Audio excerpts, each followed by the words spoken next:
हाँ तो बच्चों, आज आपके लिए हिंदी ग्रामर से पहले शब्द वर्गीकरण का ज्ञान कराएंगे। कहने का मतलब है कि आप जितने शब्द पढ़ते हो, पुस्तकों में पढ़ते हो, लिखते हो या फिर बोलते हो, सुनते हो, जितने सारे शब्द हैं हिंदी भाषा के अंदर, उनका वर्गीकरण किया है। वह विभिन्न भागों में बांटे हैं। वह किस प्रकार से हैं, इसका हम आपके लिए इस चित्र के माध्यम से, आप देख रहे हैं ये चित्र, ये एक वृक्ष बनाया हुआ है। इस वृक्ष में सारी ग्रामर में जितने शब्द आते हैं, चाहे वो संज्ञा के हैं, चाहे सर्वनाम के हैं, वो चाहे वो विशेषण के हैं, चाहे वो संधि के हैं, चाहे प्रत्यय हैं, चाहे उपसर्ग हैं, चाहे एकार्थी, अनेकार्थी, पर्यायवाची, जितने शब्द हैं, सारे शब्द इस शब्द वृक्ष के अंदर पूरी ग्रामर आ जाती है। यहां आपका ध्यान आकर्षित करना चाहूंगा सब बच्चों का कि आप ध्यानपूर्वक इसको सुनेंगे तो आप निश्चित आपको पूरा का पूरा ग्रामर का ज्ञान इस चित्र के माध्यम से हो जाएगा। जब आप एक बार सारी ग्रामर को पढ़ लिया करें तो फिर इस चित्र को आप अपनी कॉपी में उतार लेंगे और उतार करके एक बार चित्र को देखना है।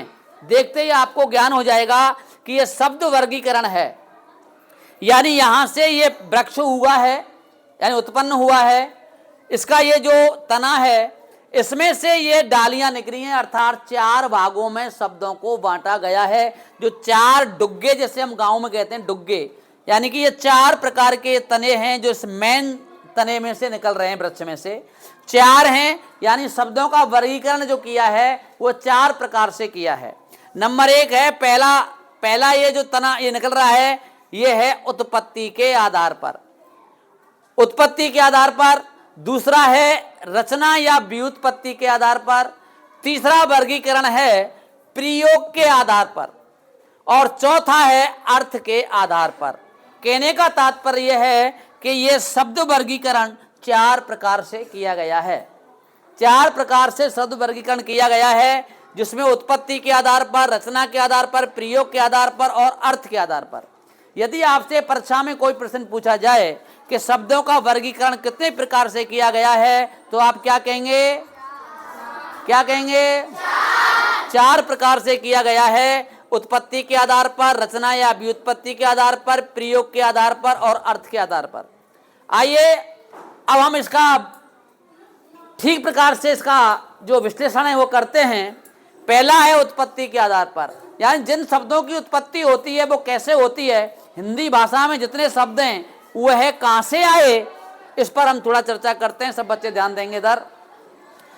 पहला है तत्सम, यानी हिंदी भाषा में पहले शब्द होते हैं कौन से? तत्सम। दूसरे होते हैं तद्भव, और तीसरे होते हैं देशज, और चौथे होते हैं विदेशज। अब आपके अंदर ये प्रश्न बन रहा होगा कि तत्सम किसे कहते हैं, तद्भव किसे कहते हैं, देशज किसे कहते हैं और विदेशज किसे कहते हैं। अब आप एक बार यहाँ ध्यानपूर्वक सुनेंगे। पहला है तत्सम किसे कहते हैं। तत्सम कहते हैं उन शब्दों को जो संस्कृत भाषा के होते हैं और हिंदी में जिनका प्रयोग ज्यों का त्यों किया जाता है। ये ध्यान रखना है आपको कि हिंदी भाषा में जितने शब्द आते हैं, गौर करना आप सब बच्चे, हिंदी भाषा में जितने शब्द आते हैं और जो संस्कृत के होते हैं जिनका प्रयोग ज्यों का त्यों होता है, हिंदी में संस्कृत के शब्दों का ज्यों को त्यों प्रयोग होता है, उसे क्या कहते हैं? तत्सम कहते हैं। जैसे घृत आता है, घृत है ना, जैसे दुग्ध आता है, दुग्ध, अग्नि आता है, अग्नि, ठीक है ना।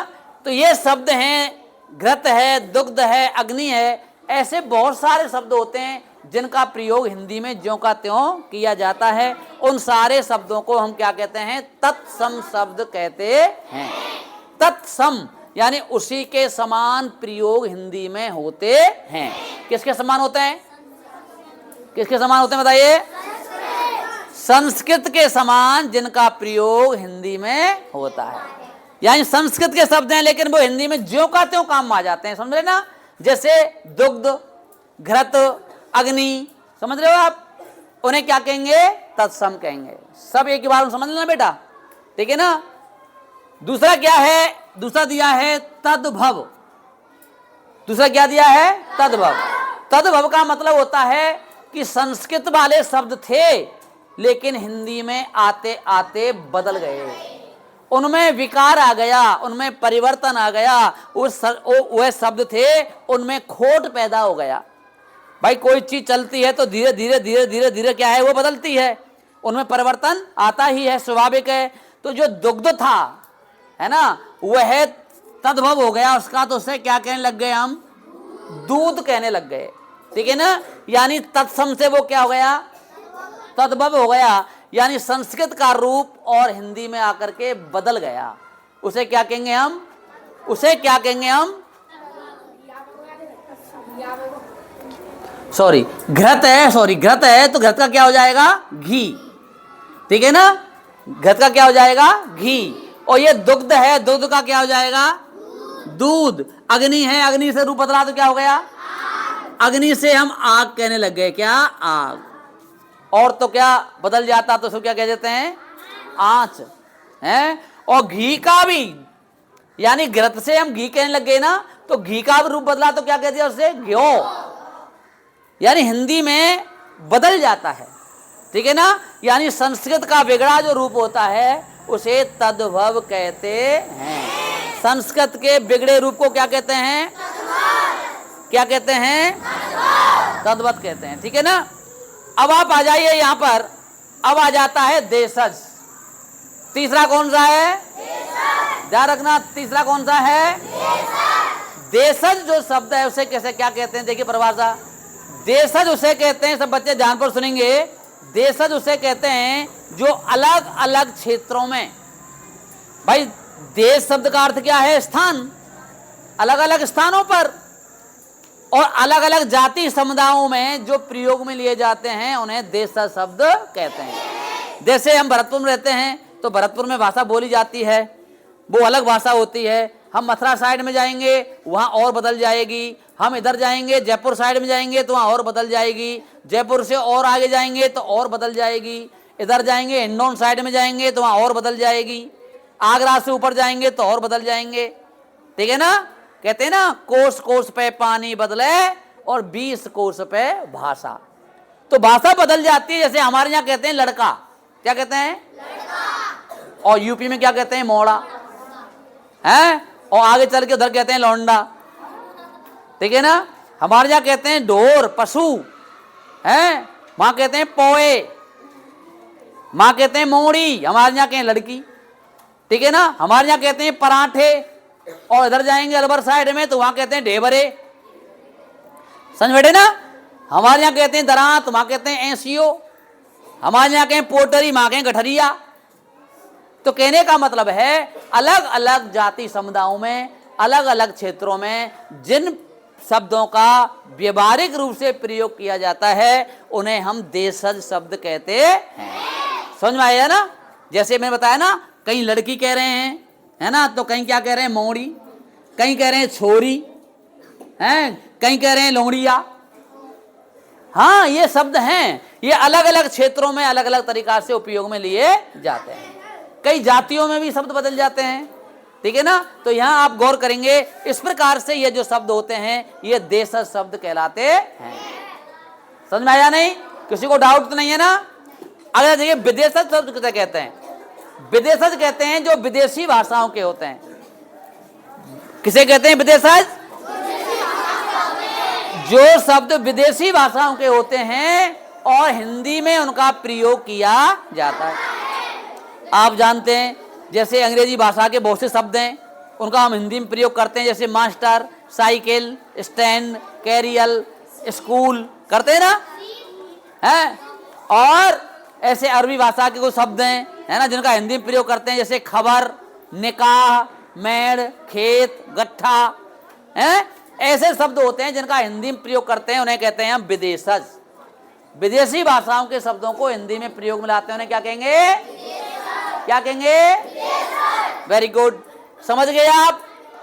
एक एक डुग्गे को समझ गए। ये जो ये पेड़ में से एक शाखा जो निकली थी उत्पत्ति के आधार पर, आप उसको समझ गए कि उत्पत्ति के आधार पर शब्द 4 प्रकार के होते हैं, तत्सम, तद्भव, देशज और विदेशज। यहां कोई डाउट नहीं आपका? चलिए अब आप देखिए अगला जो है, अगला जो तना है आप इसको यहां से देख रहे हो, ये छठरा है रचना के आधार पर, जिसको हम कहते हैं व्युत्पत्ति के आधार पर। शब्द कितने प्रकार के होते हैं? अगर आपको प्रश्न परीक्षा में पूछा जाए कि व्युत्पत्ति के आधार पर शब्दों को कितने भागों में बांटा है, तो आप कहेंगे व्युत्पत्ति के आधार पर शब्द 3 प्रकार के हैं, रूढ़, यौगिक, योग रूढ़। समझने की कोशिश करना आप। रचना के आधार पर रूढ़, यौगिक और योग रूढ़। अब रूढ़ किसे कहते हैं? रूढ़ कहते हैं ऐसे शब्द, रूढ़ माने है प्रसिद्ध, ऐसे शब्द जो प्रसिद्ध हो गए, जो किसी के योग से नहीं बनते, अपने आप में प्रसिद्ध हो गए। जैसे कभी कभी प्रारंभ में किसी ने इसका नाम रख दिया होगा पेन, तो आज तक इसको पेन ही कहते चले आ रहे हैं, ये किसी के योग से नहीं बना। अगर इन शब्दों का खंडन किया जाए तो कोई अर्थ भी नहीं होता, ठीक है ना। ऐसे शब्दों को जैसे ब्लैक बोर्ड है, पत्थर है, ईंट है, मैदान है, ये सब क्या है? ये रूढ़ हैं, प्रसिद्ध हो गए हैं, इसका कोई ग्रामर नहीं होता, ठीक है ना, किसी के योग से वो नहीं बनते। दूसरा है यौगिक, गौर करना बेटे, दूसरा क्या है?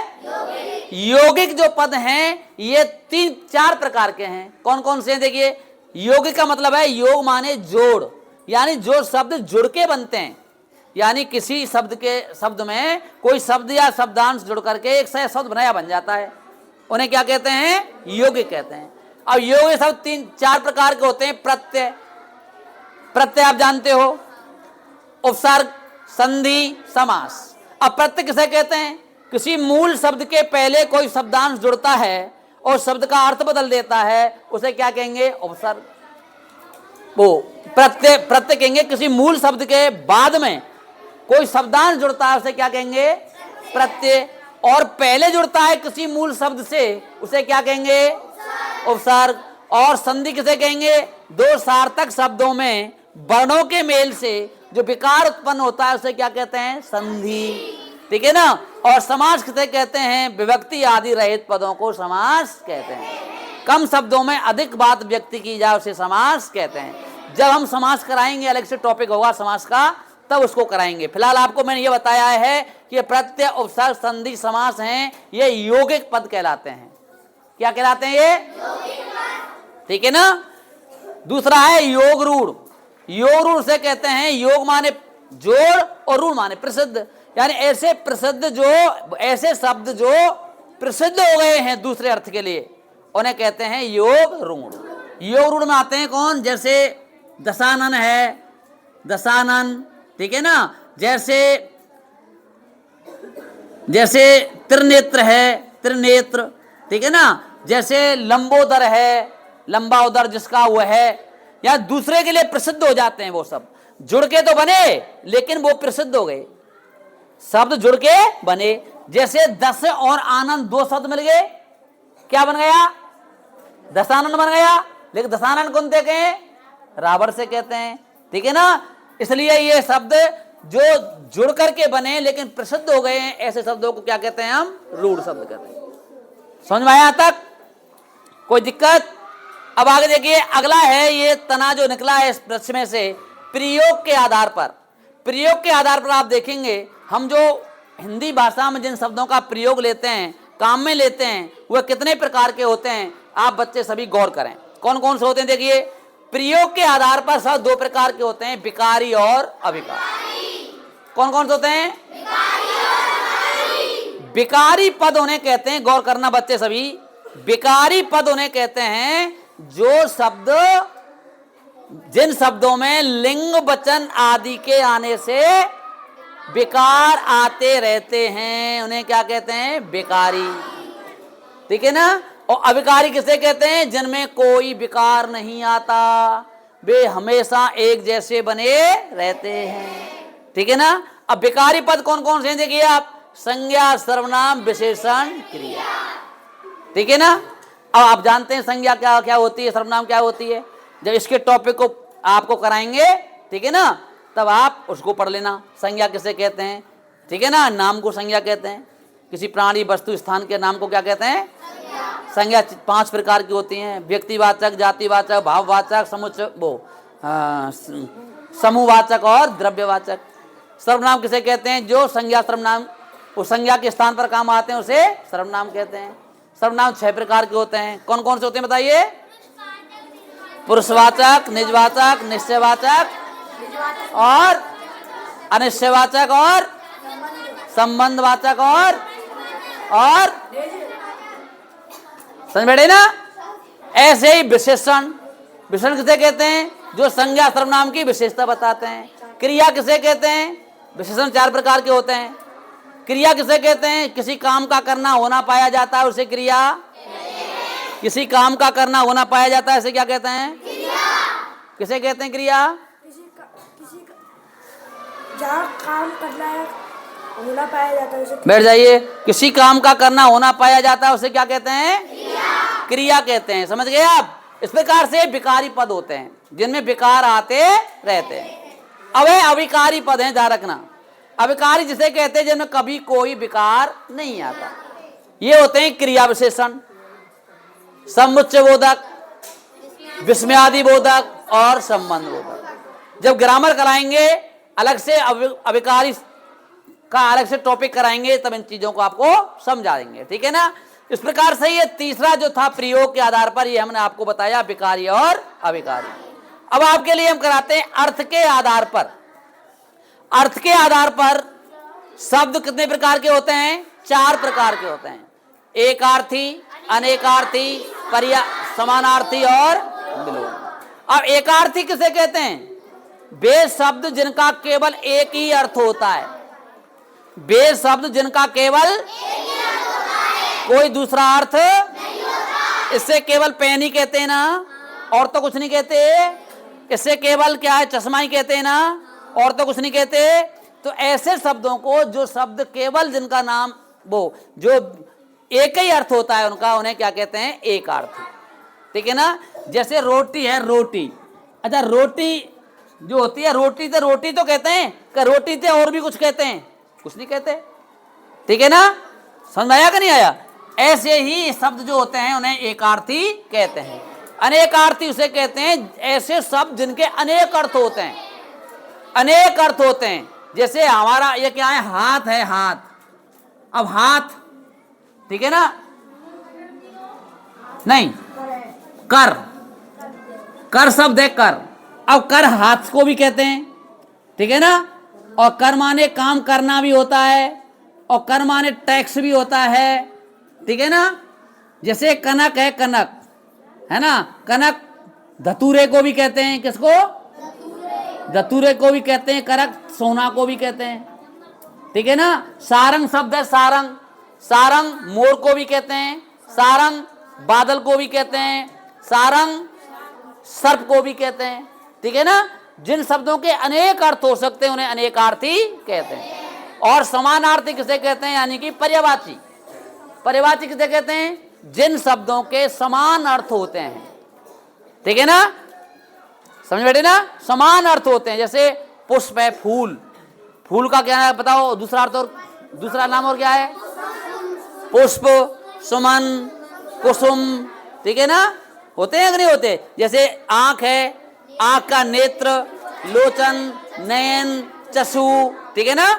ऐसे जो होते हैं उन्हें क्या कहते हैं? समानार्थी। अब है विलोम शब्द, आप जानते हैं विलोम शब्द। ठीक है ना? यानी जो विपरीत अर्थ देते हैं उन्हें क्या कहते हैं? विलोम कहते हैं। जैसे दिन का क्या हो गया? रात। सुख का क्या हो गया? भाई का क्या हो गया? समझ बैठे ना? इस प्रकार से ये आपके लिए ये व्रत वृक्ष मैंने आपको समझाया है, और आप सभी बच्चों को ये याद करके लाना है। और यही आपको चित्र बनाना भी है। जब आप फुर्सत में हो तो चित्र को देख लो। चित्र को देखेंगे तो पूरी ग्रामर आपको याद आ जाएगी कि उत्पत्ति के आधार पर देख लो, इसके आधार पर क्या क्या है, प्रयोग के आधार पर क्या क्या है, और अर्थ के आधार पर क्या क्या है। इस प्रकार से आपके शब्दों का वर्गीकरण हमने किया है, और हम कल से फिर अगले टॉपिक यहीं से प्रारंभ करेंगे। ठीक है ना? तत्सम, तद्भव, देशा, विदेशा से प्रारंभ करेंगे, और धीरे धीरे आगे बढ़ते जाएंगे, और सारी ग्रामर आपको कराते जाएंगे। समझ में आ गया? आ गया? आप पढ़ोगे ना? ठीक, धन्यवाद। ऐसा एक काम और करना, आप इस चित्र को घर पर अपने जो वीडियो बन रही है ना, इस वीडियो को YouTube चैनल को निकालना, वेद दर्शन नाम से, वेद दर्शन नाम से निकालना, हिंदी में लिखना वेद दर्शन, जिसमें आपको था लिखाता है ऐसे वेद और दर्शन, ठीक है ना। वेद दर्शन लिखना, आ जाएगा, उस पर मेरा फोटो आ जाएगा, उसको आप सब्सक्राइब कर देना, लाइक कर देना, अच्छा लगे कमेंट करना, और फिर अपने आप वीडियो आती रहेंगी। धन्यवाद। जय हिंद, जय भारत, भारत माता की।